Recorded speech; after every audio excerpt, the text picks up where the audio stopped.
ang Panginoon. At sumainyo. Ang mabuting balita ng Panginoon ayon kay San Lucas. Papuri sa iyo, Panginoon. Dumating ang oras ng mga anak ni Elizabeth at nagtuwan siya ng isang sanggol na lalaki. Nabalitaan ng kanyang mga bahay at mga anak na siya'y pinagpala ng Panginoon at nakikita sila sa kanya. Nang likod ng araw, dumalo sila sa pagpupuri ng sanggol. Sa kariyasanan ang pangangalan sa kanya, gaya ng kanyang ama.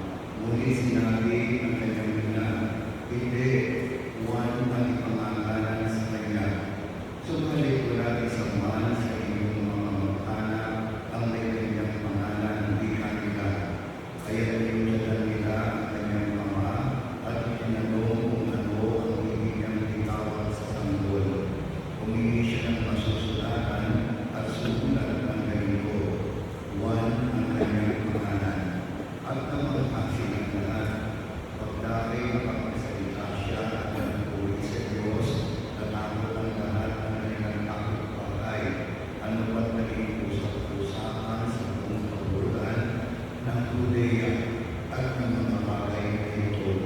Pinakaisip-isip ito ng lahat ng nakakahanap at ng kanilang tanong.